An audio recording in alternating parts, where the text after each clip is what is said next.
Hello again, ladies and gentlemen, and welcome back to my magical diary series. I don't like calling it Let's Play because, I don't know, you don't really play this game, I don't think. You play the game, but you more read it more than anything else.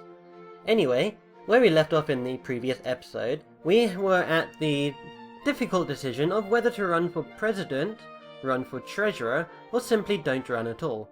Now, if we run for president, we'll be up against a very popular student in the academy, known as Minnie Cochran, who is known to, well, assumed to win the election non-stop. Now, if I run for treasurer, I could get the position, but that does not lie in my best interests.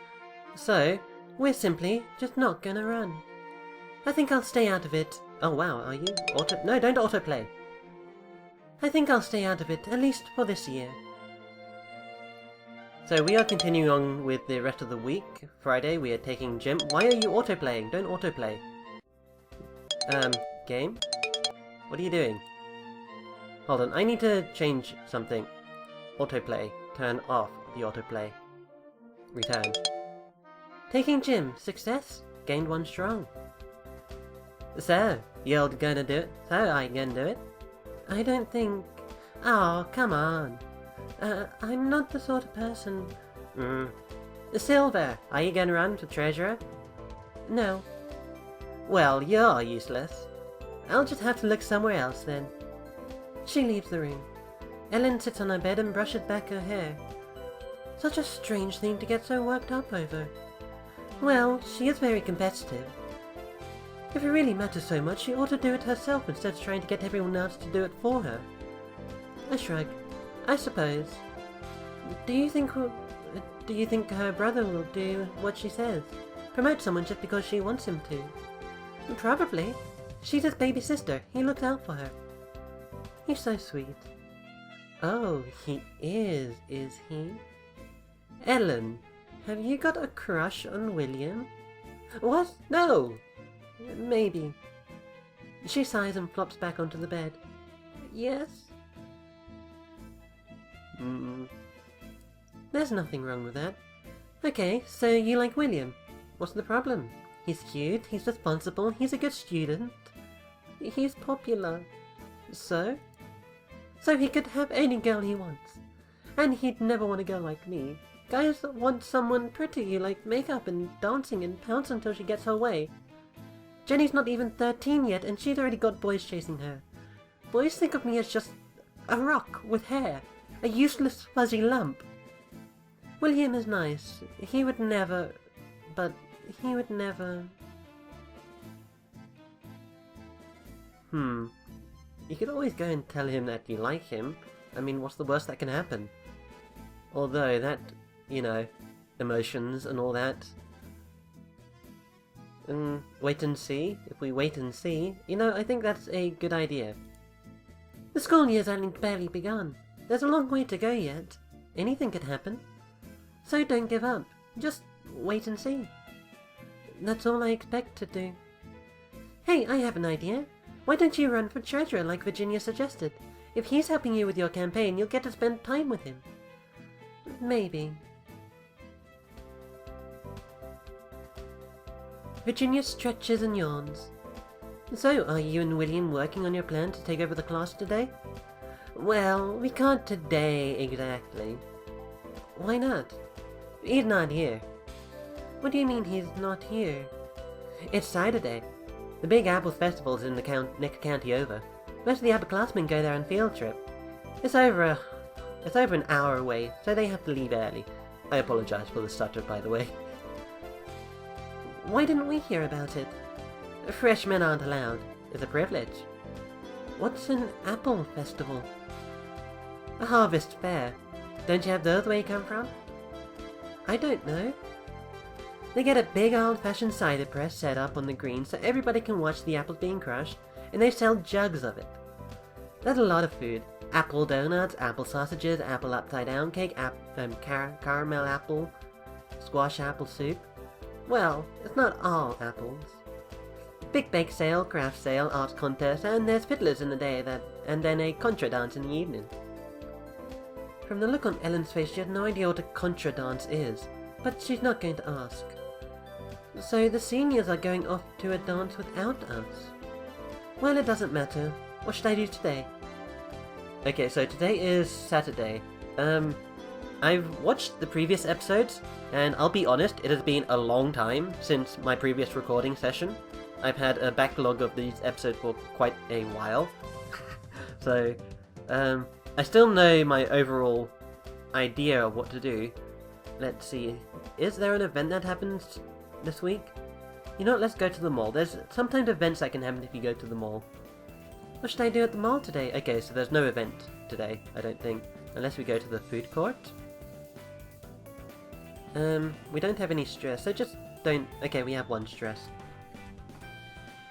I decided to just watch my friends eat while I sit and talk with them. It saves money, but makes me feel a bit left out. Stress decreased by 3?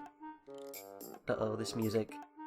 After dinner, I'm walking back to my room with Ellen and Virginia when I notice a small box sitting in front of the door. Another box?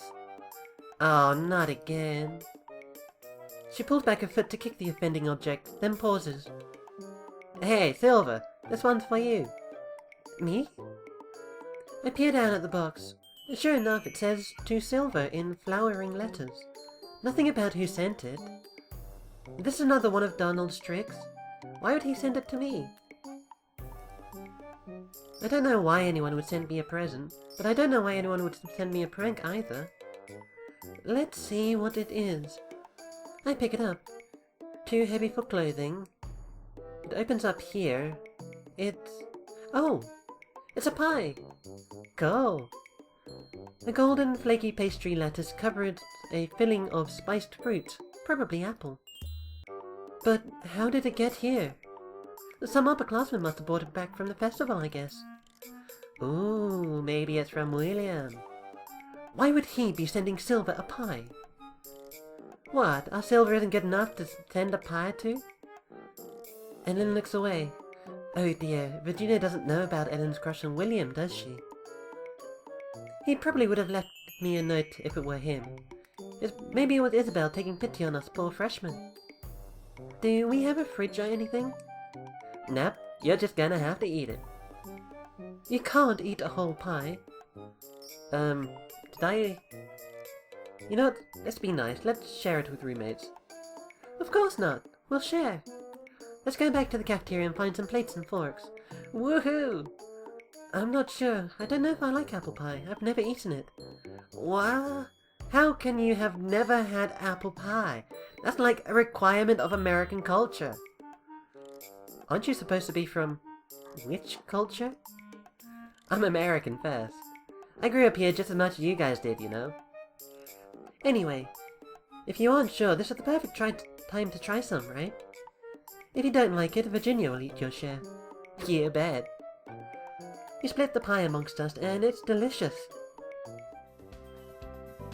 So let's see, what happened last week? Romance advice? Oh yeah, cure. Nasty prank. Donald left an unpleasant surprise, okay. Witches of Salem, that's when Virginia told me about the Salem witches.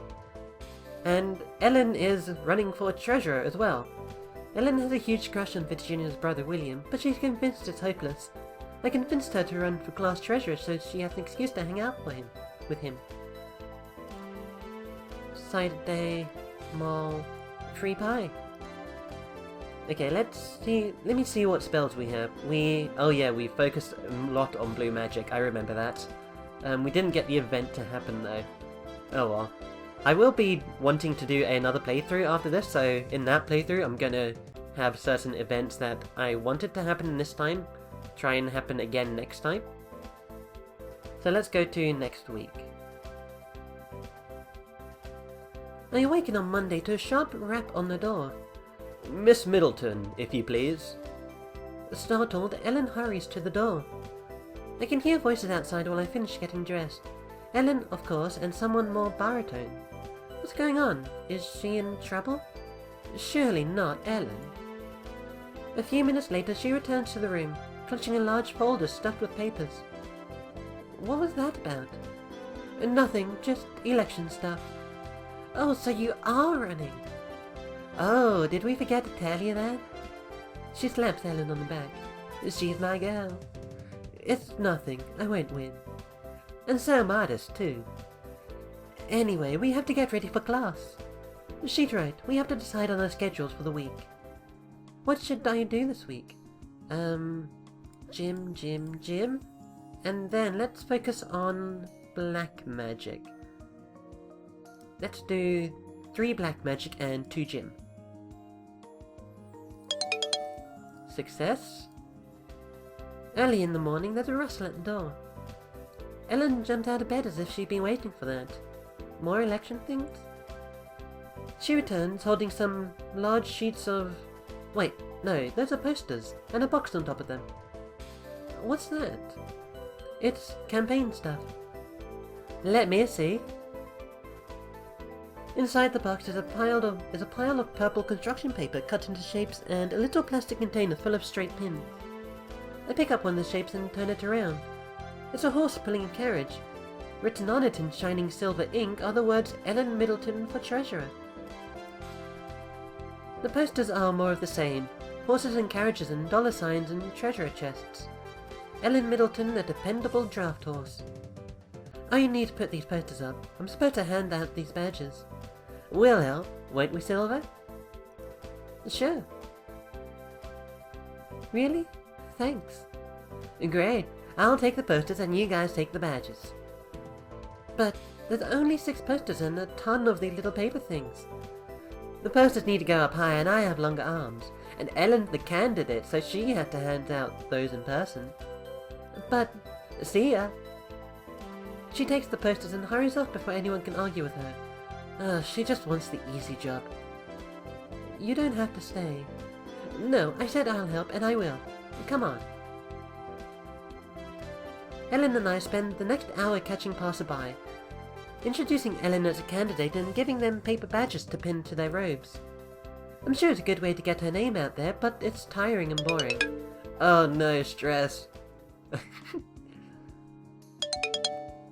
We gained 2 extra black magic, and we learned inspection. Detects weak points and hidden details within one target object.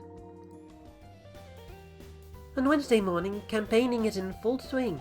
All the candidates, not just in my year, but the upperclassmen too, have taken up positions on the main quad, calling out to everyone who passes and handing them colourful bits of paper.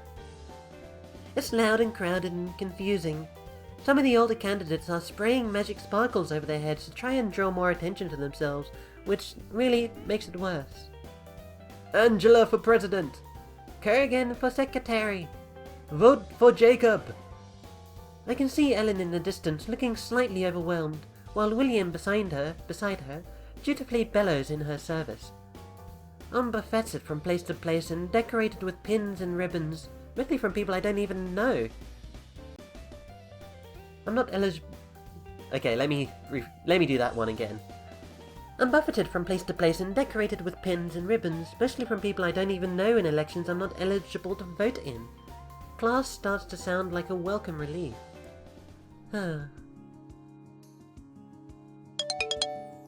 Taking gym. Gain 3 black magic. Learned inscription. Write or remove a word from a target object. Gain 3 black magic and we learn trigger. Set off simple delayed effects or traps within the cast's current location. Can be dangerous. Great, so if there's like an explosive thing nearby, I can say, oh hey, I want to detonate that. Yeah, probably not a good idea. After activities on Friday, each class has a scheduled time to come to the gym, where the officer candidates will make their final speeches before elections. Since we can't vote in the senior election, there's no reason for us to listen to their speeches, or vice versa. The freshman slot is the last one in the day.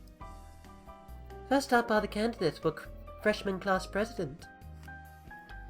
Minnie Cochran climbs up to the stage and looks bright-eyed and enthusiastic, and says a bunch of stuff about offering a helping hand to other students. Everyone applauds. Then Sugi Sato wanders up and starts talking about how she found a caterpillar once that turned into a lizard instead of a moth or something like that. It's a little hard to follow. Oh, and apparently the spirits told her to run for president, or some spirits. She's not sure which ones. Everyone applauds, but not as loudly. After that comes the preparations for treasurer. Jacob Blazing, the Blazing Fire, struts up and gives a very brief speech about how money is obviously safe in his hands with him, and he knows how to spend it too. Everyone claps and some guy even hoots in approval. Now it's Ellen's turn. She does a better job with the speech than I would have expected, considering how nervous she was earlier. William probably helped her write it. Everyone claps and Virginia and I howl loudly for her. At last, it's time for the actual voting. Everyone lines up single file in the hallway leading to one of the classrooms. One at a time we go inside to cast our votes. Each student is given a pencil and 2 pieces of paper containing a list of names for each office. You circle the name you want to vote for and then drop the paper in the box. For president, I will vote for Minnie. For treasurer, I will vote for, well, obviously Ellen. Right, that's that. After all the votes are counted for, we assembled again in the gym for the results. And I am really sorry to do this, but I am not sorry. This is a perfect place for a cliffhanger. So I am going to end the episode here. I thank you guys for watching, and my voices for these people, I kind of forgot the voice that I gave them last time. So, you know, bear with me. Although if you watched up to this episode, you've been bearing with me ever since, so I'll just shut up about bearing with me. Anyway, take care everyone. I will see you in the next episode.